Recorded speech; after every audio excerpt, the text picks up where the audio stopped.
The Chronicles of Narnia by C.S. Lewis. Book 3. The Voyage of the Dawn Treader. Chapter 2.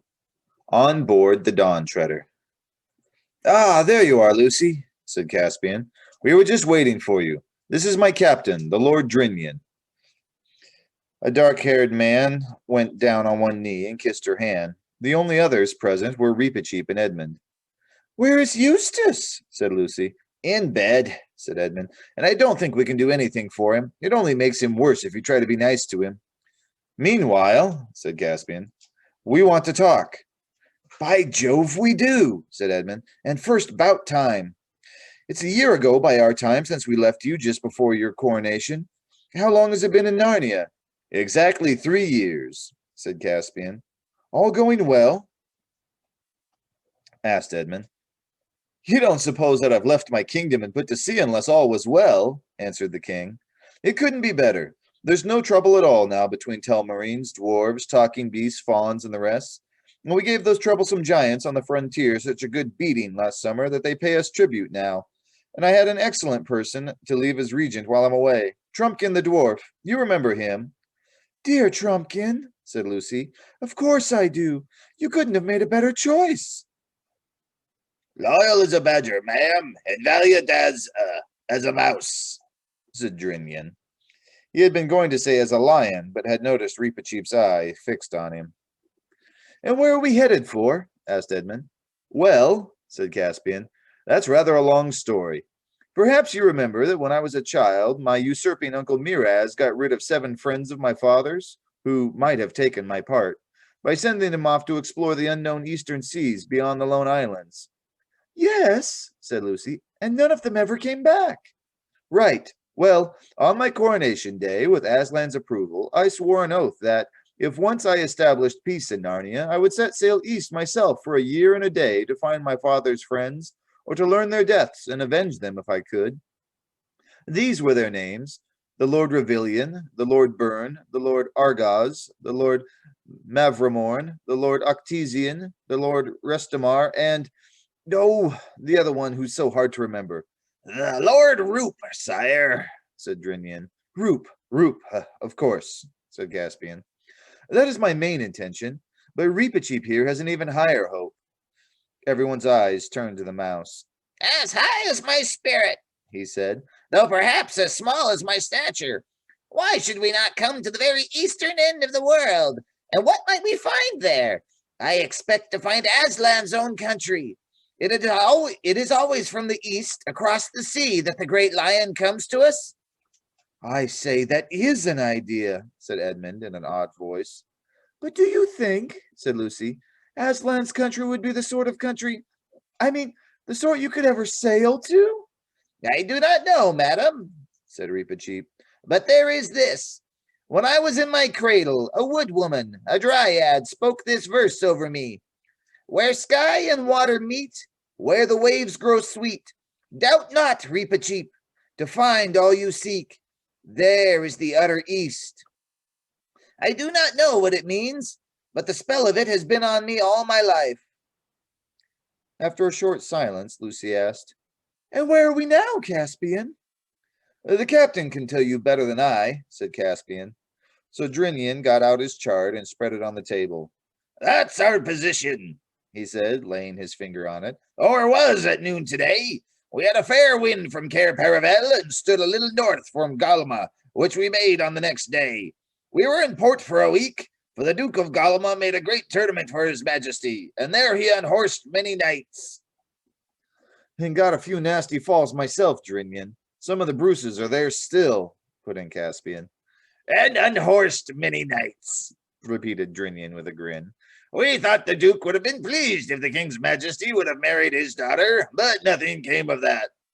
"Squints and has freckles," said Caspian. "Oh, poor girl," said Lucy. "And we sailed from Galma," continued Drinian, "and ran into a calm for the best part of 2 days and had to row, and then had wind again and did not make Terabithia till the 4th day from Galma. And there their king sent out a warning not to land, for there was a sickness in Terabithia. But we doubled the cape and put in at a little creek far from the city and watered. Then we had to lie off for 3 days before we got a southeast wind and stood out for 7 isles. The 3rd day out, a pirate, Terabithia by her rig, overhauled us. But when she saw us well armed, she stood off after some shooting of arrows on either part. And we ought to have given her chase and boarded her and hanged every mother's son of them, said Reepicheep. And in 5 days more, we were in sight of Mule, which, as you know, is the westernmost of the 7 isles. Then we rode through the straits and came down about sundown into Redhaven on the Isles of Bren, where we were very lovingly feasted and had victuals and water at will. We left Redhaven 6 days ago and have made marvelously good speed, so that I hope to see the Lone Islands the day after tomorrow. The sum is, we are now nearly 30 days at sea and have sailed more than 400 leagues from Narnia. And after the Lone Islands, said Lucy. No one knows, your majesty, answered Drinian, unless the Lone Islanders themselves can tell us. They couldn't in our days, said Edmund. Then, said Reepicheep, it is after the Lone Islands that the adventure really begins. Caspian now suggested that they might like to be shown over the ship before supper, but Lucy's conscience smote her, and she said, I think I really must go and see Eustace. Seasickness is horrid, you know. If I had my old cordial with me, I could cure him. Oh, but you have, said Caspian. I'd quite forgotten about it. As you left it behind, I thought it might be regarded as one of the royal treasures, and so I brought it. If you think it ought to be wasted on a thing like seasickness. It'll only take a drop, said Lucy. Caspian opened one of the lockers beneath the bench and brought out the beautiful little diamond flask which Lucy remembered so well. Take back your own, Queen, he said. Then they left the cabin and went out into the sunshine. In the deck there were 2 large, long hatches, fore and aft of the mast, and both open, as they always were in fair weather, to let light and air into the belly of the ship. Caspian led them down a ladder into the after hatch. Here they found themselves in a place where benches for rowing ran from side to side, and light came in through the oar holes and danced on the roof. Of course, Caspian's ship was not the horrible thing, a galley rowed by slaves. Oars were used only when wind failed or for getting in and out of harbor, and everyone, except Reepicheep, whose legs were too short, had often taken a turn. At each side of the ship, the space under the benches was left clear for the rowers' feet. But all down the center there was a kind of pit which went down to the very keel, and this was filled with all kinds of things. Sacks of flour, casks of water and beer, barrels of pork, jars of honey, skin bottles of wine, apples, nuts, cheese, biscuits, turnips, sides of bacon.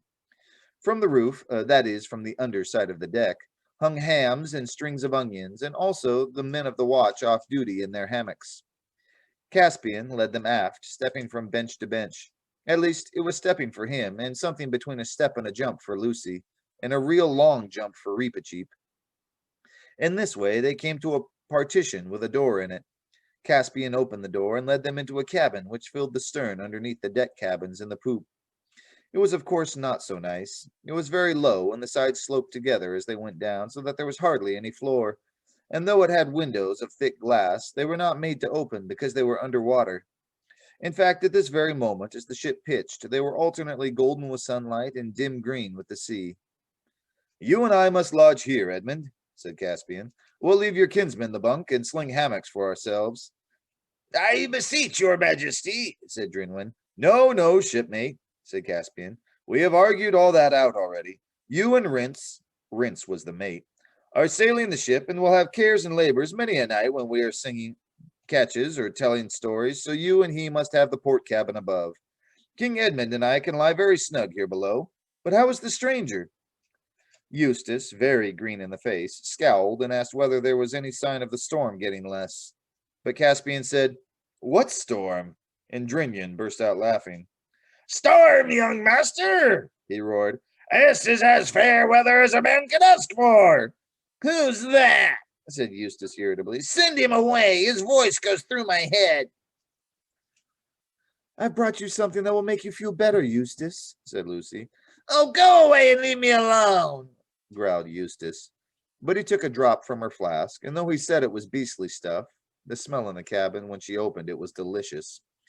It is certain that his face came the right color a few moments after he had swallowed it, and he must have felt better because, instead of wailing about the storm in his head, He began demanding to be put ashore and said that at the first port he would lodge a disposition against them all with the British consul. But when Reepicheep asked what a disposition was and how you lodged it, Reepicheep thought it was some new way of arranging a single combat. Eustace could only reply, "Fancy not knowing that."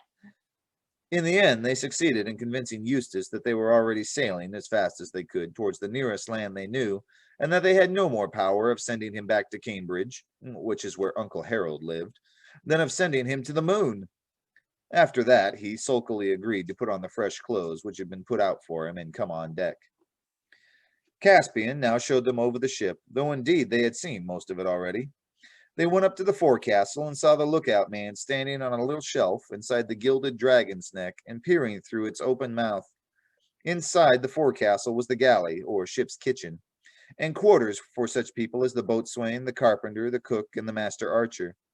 If you think it odd to have the galley in the bows, and imagine the smoke from its chimney streaming back over the ship, that is because you are thinking of steamships where there is always a headwind. On a sailing ship, the wind is coming from behind, and anything smelly is put as far forward as possible. They were taken up to the fighting top, and at first it was rather alarming to rock to and fro there and see the deck looking small and far away beneath. You realized that if you fell, there was no particular reason why you should fall on board rather than in the sea. Then they were taken to the poop, where Rince was on duty with another man at the great tiller, and behind that the dragon's tail rose up, covered with gilding, and round inside it ran a little bench. The name of the ship was Dawn Treader. She was only a little bit of a thing compared with one of our ships, or even with the cogs, dromons, carracks, and galleons which Narnia had owned when Lucy and Edmund had reigned there under Peter as the High King, for nearly all navigation had died out in the regions of Caspian and the reigns of Caspian's ancestors. When his uncle, Miraz the usurper, had sent the seven lords to sea, they had had to buy a Galmian ship and man it with hired Galmian sailors. But now Caspian had begun to teach the Narnians to be seafaring folk once more, and the Dawn Treader was the finest ship he had built yet. She was so small that, forward of the mast, there was hardly any deck room between the central hatch and the ship's boat on one side and the hen coop, Lucy fed the hens, on the other. But she was a beauty of her kind, a lady, as sailors say, her lines perfect, her colors pure, and every spar and rope and pin lovingly made. Eustace, of course, would be pleased with nothing, and kept on boasting about liners and motorboats and aeroplanes and submarines, as if he knew anything about them, muttered Edmund. But the other two were delighted with the Dawn Treader, and when they returned aft to the cabin and supper, and saw the whole western sky lit up with an immense crimson sunset, and felt the quiver of the ship, and tasted the salt on their lips, and thought of unknown lands on the eastern rim of the world, Lucy felt that she was almost too happy to speak. What Eustace thought had best be told in his own words, for when they all got their clothes back, dried, next morning, he at once got out a little black notebook and a pencil and started to keep a diary. He always had this notebook with him and kept a record of his marks in it, for though he didn't care much about any subject for its own sake, he cared a great deal about marks, and would even go to people and say, "I got so much. What did you get?" But as he didn't seem likely to get many marks on the Dawn Treader, he now started a diary. This was the first entry. August 7. Have now been 24 hours on this ghastly boat, if it isn't a dream. All the time a frightful storm has been raging. It's a good thing I'm not seasick. Huge waves kept coming over the front, and I have seen the boat nearly go under any number of times. All the others pretend to take no notice of this, either from swank or because Harold says one of the most cowardly things ordinary people do is to shut their eyes to facts. It's madness to come out into the sea in a rotten little thing like this. Not much bigger than a lifeboat, and of course absolutely primitive indoors. No proper saloon, no radio, no bathrooms, no deck chairs. I was dragged all over it yesterday evening, and it would make anyone sick to hear Caspian showing off his funny little toy boat as if it were the Queen Mary. I tried to tell him what real ships are like, but he's too dense. E and L, of course, didn't back me up. I suppose a kid like L doesn't realize the danger, and E is buttering up C, as everyone does here. They call him a king. I said I was a Republican, but he had to ask me what that meant. He didn't seem to know anything at all. Needless to say, I've been put up in the worst cabin on the boat, a perfect dungeon. And Lucy has been given a whole room on the deck to herself, almost a nice room compared with the rest of this place. C says that's because she's a girl. I tried to make him see what Alberta says, that all that sort of thing is really lowering girls, but he was too dense. Still, he might see that I shall be ill if I'm kept in that hole any longer. E says we mustn't grumble because C is sharing it with us himself to make room for L, as if that didn't make it more crowded and far worse. Nearly forgot to say there's also a kind of mouse thing that gives everyone the most frightful cheek. The others can put up with it if they like, but I shall twist its tail pretty soon if it tries it on me. The food is frightful too. The trouble between Eustace and Reepicheep arrived even sooner than might have been expected. Before dinner the next day, when the others were sitting round the table waiting, being at sea gives one a magnificent appetite, Eustace came rushing in, wringing his hands and shouting out, "That little brood has half killed me. I insist on it being kept under control. I could bring an action against you, Caspian. I could order you to have it destroyed." At the same moment, Reepicheep appeared. His sword was drawn, and his whiskers looked very fierce, but he was polite as ever. "I ask your pardon, all," he said, "and especially Her Majesty's. If I had known that he would take refuge here, I would have awaited a more reasonable time for his correction." "What on earth's up?" asked Edmund. What had really happened was this. Reepicheep, who never felt that the ship was getting on fast enough, loved to sit on the bulwarks far forwards, just beside the dragon's head, gazing out at the eastern horizon and singing softly in his little chirruping voice the song the Dryad had made for him. He never held on to anything, however the ship pitched, and kept his balance with perfect ease. Perhaps his long tail hanging down to the deck inside the bulwarks made this easier. Everyone on board was familiar with this habit, and the sailors liked it because, when one was on lookout duty, it gave one somebody to talk to. Why exactly Eustace had slipped and reeled and stumbled all the way forward to the forecastle, he had not yet got his sea legs. I never heard. Perhaps he hoped he would see land, or perhaps he wanted to hang about the galley and scrounge something. Anyway, as soon as he saw that long tail hanging down, and perhaps it was rather tempting, he thought it would be delightful to catch hold of it, swing Reepicheep round by it once or twice upside down, then run away and laugh. At first, the plan seemed to work beautifully. The mouse was not much heavier than a very large cat. Eustace had him off the rail in a trice, and very silly he looked, thought Eustace, with his little limbs all splayed out and his mouth open. But unfortunately, Reepicheep, who had fought for his life many a time, never lost his head even for a moment, nor his skill. It is not very easy to draw one's sword when one is swinging round in the air by one's tail, but he did. And the next thing Eustace knew was two agonizing jabs in his hand, which made him let go of the tail. And the next thing after that was that the mouse had picked himself up again as if it were a ball bouncing off the deck. And there it was, facing him, and a horrid, long, bright, sharp thing like a skewer was waving to and fro within an inch of his stomach. This doesn't count as below the belt for mice in Narnia, because they can hardly be expected to reach higher. "Stop it," sputtered Eustace. "Go away. Put that thing away. It's not safe. Stop it, I say. I'll tell Caspian. I'll have you muzzled and tied up." "Why do you not draw your own sword, poltroon?" cheeped the mouse. "Draw and fight, or I'll beat you black and blue with the flat." "I haven't got one," said Eustace. "I'm a pacifist. I don't believe in fighting." "Do I understand," said Reepicheep, withdrawing his sword for a moment and speaking very sternly, "that you do not intend to give me satisfaction?" "I don't know what you mean," said Eustace, nursing his hand. "If you don't know how to take a joke, I shan't bother my head about you." "Then take that," said Reepicheep, "and that, to teach you manners, and the respect due to a knight, and a mouse, and a mouse's tail." And at each word he gave Eustace a blow with the side of his rapier, which was thin, fine, dwarf-tempered steel, and as supple and as effective as a birch rod. Eustace, of course, was at a school where they didn't have corporal punishment, so the sensation was quite new to him. That was why, in spite of having no sea legs, it took him less than a minute to get off that forecastle and cover the whole length of the deck and burst in at the cabin door, still hotly pursued by Reepicheep. Indeed, it seemed to Eustace that the rapier, as well as the pursuit, was hot. It might have been red hot by the feel. There was not much difficulty in settling the matter once Eustace realized that everyone took the idea of a duel seriously, and heard Caspian offering to lend him a sword. and Drinian and Edmund discussing whether he ought to be handicapped in some way to make up for his being so much bigger than Reepicheep.